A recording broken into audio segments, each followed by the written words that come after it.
Thank you, Michael. Welcome, everyone.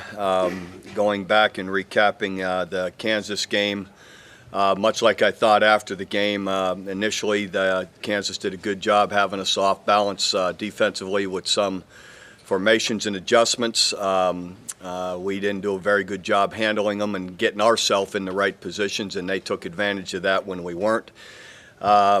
But we settled in and started to recognize them and adjust properly, and then, from that point on, we really played great defense. I think we gave up 28 or 29 yards the entire second half once we were, in position. Also, early on, a time or two, we might have overrun a couple of things and again, helped put ourselves out of position where we gave up a play or two. But again, overall, that part of it settled down, and we played great really from about the mid-second quarter on. Offensively, I was really pleased again with how we ran the football, averaged over 5 yards a carry. Got a couple of big plays, with the reverse, and I thought Blake threw a great third down off of the blitz for the touchdown to Jazz Reynolds. Still, though, some things can be cleaner. We were better on third downs, I think. We were 7 of 14. They were 2 of 11 or 12, something like that. So, but we picked up. We were better executing our third downs. Still think we've got some opportunities where we have some guys that we've got to be able to come up with a few more big plays that I think are out there, and it's just our execution in some of those opportunities where we're not coming up with a few more big plays offensively. Let's see, some guys that played well. Gabe Eichert was player of the game with Sterling Shepard. Sterling is making big plays, but also continues to be a great blocker out on the perimeter and really is hustling. Other guys, Roy Finch had a really good day. LaColton Bester, Jazz Reynolds, Neela, Darrell Williams also up front. Aaron Ripkowski really did well. Special team wise, Matt Diamond had a big block. Really did a nice job on our block. Our punter. I'm not sure what happens. We've got a young guy up front that doesn't do his job blocking. He said he thought they were going to hold up. I've never heard that before. But then our punter walks away from his protectors. I haven't seen that. That's the first that's happened, and I don't know why he did it. We'll get with him today, but he's totally away from the protectors that are there, because even the poor blocking up front, if he's behind his protectors, they're still going to have a very, very difficult time getting to it. But so we'll get him straight. But the rest of it, again, still good to win on the road, and brings us to Texas Tech here, a team 7-0, ranked, I believe, somewhere in the top 10 in the country. Really playing well. Cliff Kingsbury and his staff have done a great job on both sides of the ball as you watch them, the way they're playing offensively. Regardless of who's back there quarterbacking for them, they continue to be very efficient, effective, throwing the football and running it. These teams in this style of offense still are very good at running the football, and you have to be very good trying to stop their run game. Defensively, very sound and disciplined on how they play. They play hard, play aggressive, give you different looks, trying to change things up. But again, very good defensively. They're in the top half in the league in most all defensive categories, and again, very sound in the kicking game. So big challenge here at home. What were your thoughts the way Blake Bell played Saturday? I thought he played okay. I still believe he can play better, and so we had some missed reads and a few missed opportunities on a few deep balls. It sounds like with defenses crowding you in the box, that if you do get a couple of big pass plays here and there, is that the biggest thing that could open up your offense for you? Yes, but we had some of those opportunities and we missed them. So yeah, you've got to be able to convert them, and we'll keep going after them, and I believe we will. We had some opportunities the other day, and we just weren't able to complete them. So we've got to keep doing it. when you get those, or if you can get those, does that help kind of even take away some of the inconsistencies that you're facing with your offense? I mean, it does to a degree, but again, I still think there's some adjustments that we can make, and as we move forward, that'll help us be a little more efficient, and we're working on that. Bob, and defensively, as your team got better against the run of the second half, did they just start We fundamentally? lined up properly. And I'm not going to sit here and point fingers, but there's a good bit of that. The alignments we worked, and we've got to be able to recognize it and react properly on the field. And we're working hard on it. We got to obviously keep doing it. It shouldn't take a quarter and a half to figure it out. But we'll keep pushing it. Did they make on the touchdown in the fourth quarter? Did they make a mistake lining up again when they had that easy run? No, we just missed our fits, with where we're, spilling the ball and who's going where. The alignment problems, is that just part of the result of not having Corey out there? I don't want to say yes, because that's an excuse. And at the end of the day, he's not there. He's not going to be. So we've got to, the other guys have to be able to do it. But I don't believe it's just that. It's stuff we should have been able to line up to, because we anticipated it, we worked it, we walked through it on Friday, and then we don't handle it. So It's just a matter of what they're showing you, the offense, and you guys are supposed to be at a certain spot, and guys aren't recognizing that's what I keep that. saying, yeah. And when they move, you got to move. When they go over here, you go over there. When they line up a certain way, you line up a certain way. And obviously, the other 2.5 quarters, we did it really well. Like I said, they don't get 28 yards the entire second half, running the same plays and the same formations. But they were physical against you there that first quarter plus, weren't It's they? easy to be physical when you're out of position. It didn't change the second 2.5 quarters. They ran the same guys, the same plays, the same formations. It had nothing to do with physical. It had everything to do with getting in the proper positions. Was that one of the reasons that conversation between Mike and Jerry Montgomery seemed so animated in the first half? I don't remember exactly what it was. Yes, definitely. And what did you say? Because I didn't say anything. I let them figure it out. it looked like you said something on TV. Couldn't quite. I said a lot, but I'm not going to sit here and detail it for you. Bob, what's going to be the key against an explosive Texas Tech offense? Your offense is going to need to get off to probably a faster start than it has. What sorts of things do you have to do to improve? You have to play well as a team, and just as you said it, offense is part of the defense. When you play teams that have these high-powered offenses, you've got to stay on the field too. I look back. You say what you want. I look back last year at playing A&M in the Cotton Bowl. It's a 13 to 14 game at halftime, and we hadn't punted, and that was part of the game. We come out in the second half, we have 3 or 4 3-and-outs straight in a row, and it's part of it, and I'm not saying defense has to get their stops too, but you play together as a team. Field position, you stay on the field, you get third downs. Even if you get stopped, hopefully you're kind of midpoint on the field. You punt it, they're on the 10. They're on the 15. Now you make them, that's all part of it. You have to complement one another, offensively and defensively. So hopefully we can do that. What's your injury situation? Julian, I don't know. I don't think he'll practice today, but he should practice tomorrow, as he was much better on Sunday. And unsure about Adam just yet. I believe he's okay, because the last word I got. Is Peterson going to play this week? Yes, provided he does what he needs to academically.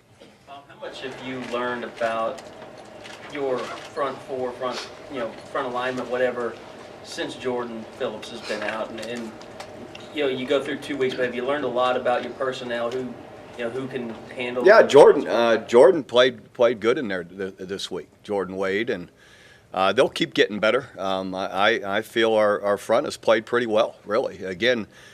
Some of what the other day is linebacker scraping too wide, doesn't stay inside the guard on the power. There's a big hole when that happens, and there will be every time it happens. But when he stays tight, all of a sudden now we're where we should be. That we stop him on 3rd and short. So I'm just saying all that because the D-line, I believe, is doing a nice job. And even without Jordan, those guys, the other guys in there are getting better and better. I know, Chuka pushed really hard in the offseason to gain weight, and he's playing inside for you a little bit, but was it still a little bit maybe too much to ask for him to play in there full time? No, I don't believe it is. I think, when he has, he's more than held his own. He's done a nice job. Keith Ford didn't play after the fumble. Is that just because of the fumble? Obviously. It's easy from the outside world, it's just a fumble, let him play again.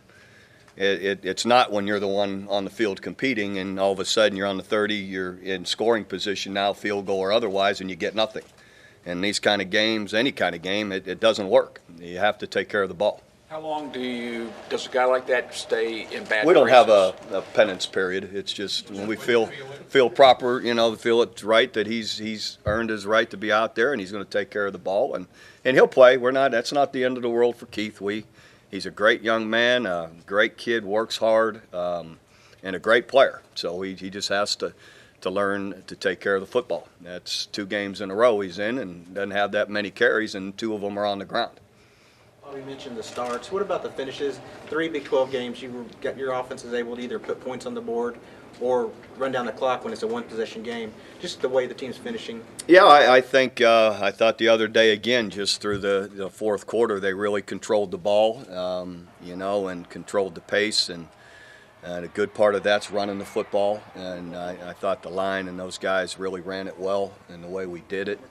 I thought Blake did a nice job with his part of it too. So, part of that, some of the screen game off of the runs have been executed well again, and that's when you can get those screens and gain 7, gain 6, gain 8. Those are, again, I've said it before, they're like long handoffs.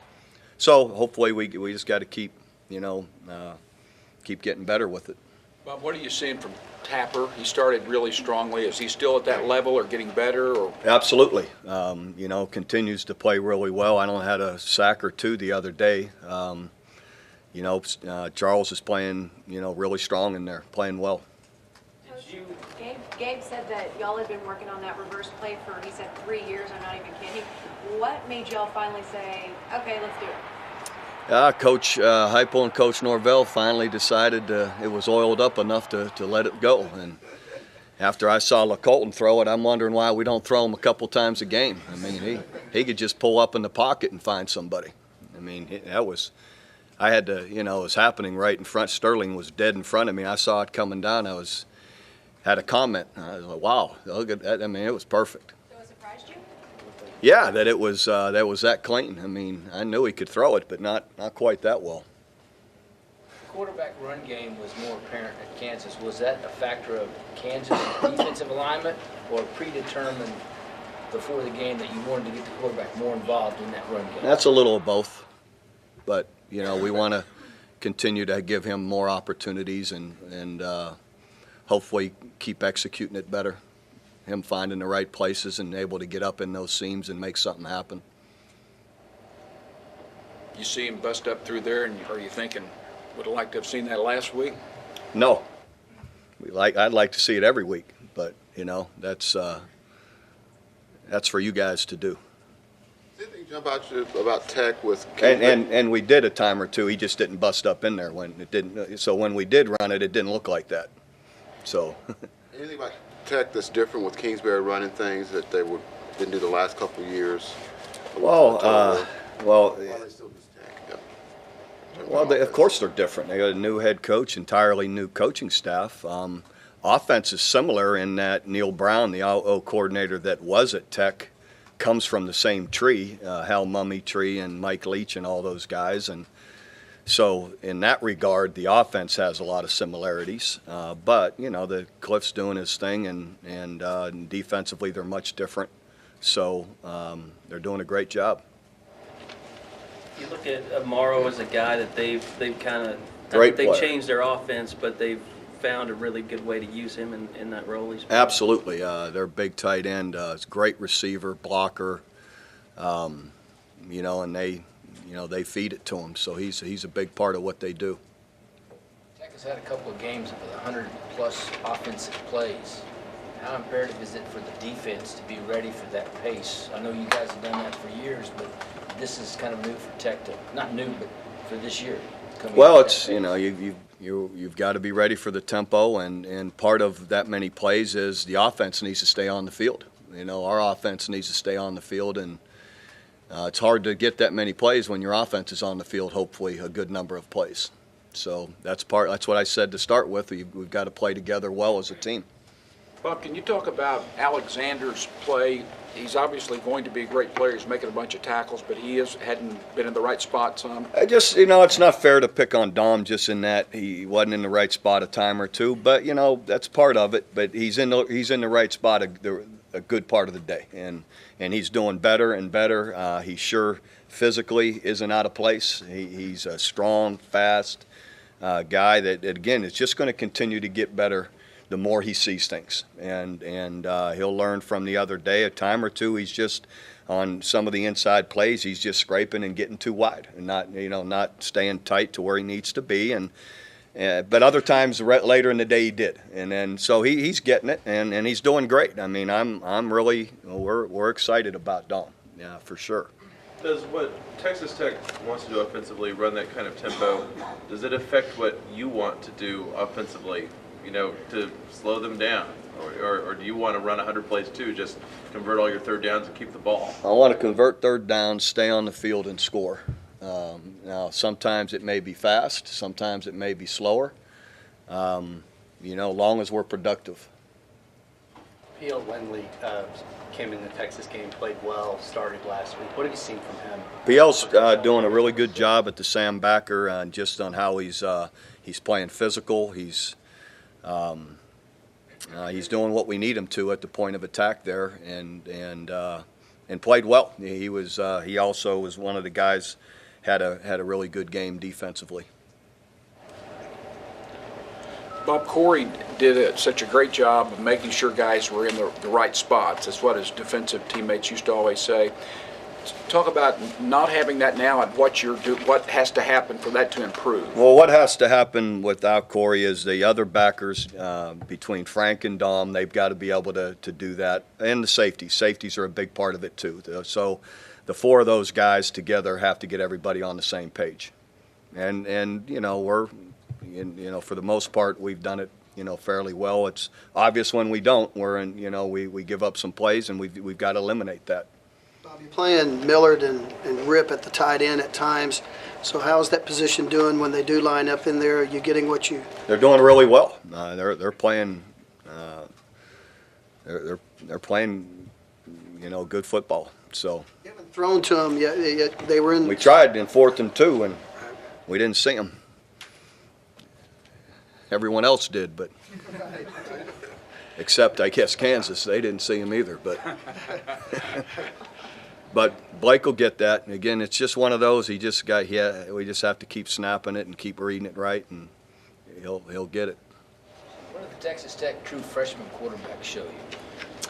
Poise, arm, you know, excellent arm, you know, accurate, you know, and just the poise. You could tell he's just comfortable and very comfortable in what they're asking him to do. I presume you've seen Tech play, you know, over time. You've seen more than, you know, one film. Do they reflect a team that, you know, is really building on itself? That every victory they get better and better. It's fair to say you know, they continue to play very confidently, aggressively, you know, with good discipline. You don't see many mistakes. So, you know, they're parlaying success. I don't know. Again, it's hard to say when you're not in the building and around them, but they're playing good football, obviously. Coach Kingsbury comes in with a lot of momentum, you know, all the good things that are going on. I remember when you had Tech here that one year when it was 1 or 2, it was a tremendous atmosphere. Yeah, it'd be awesome if we could recreate that atmosphere and everybody, you know, jump in and do their best to try and affect the game and, you know, build some, you know, excitement and all. And you know, we've got to do our part. You know, it's a lot easier to be excited when you're playing well. So we've got to hopefully give them some things to cheer about and jump in the game. I know you guys obviously spend a lot of time in the offseason working on your scheme because of games like this, offenses like this. Are you excited to kind of see how it all plays out? Sure. I mean, it's going to be challenging, and I say it all the time.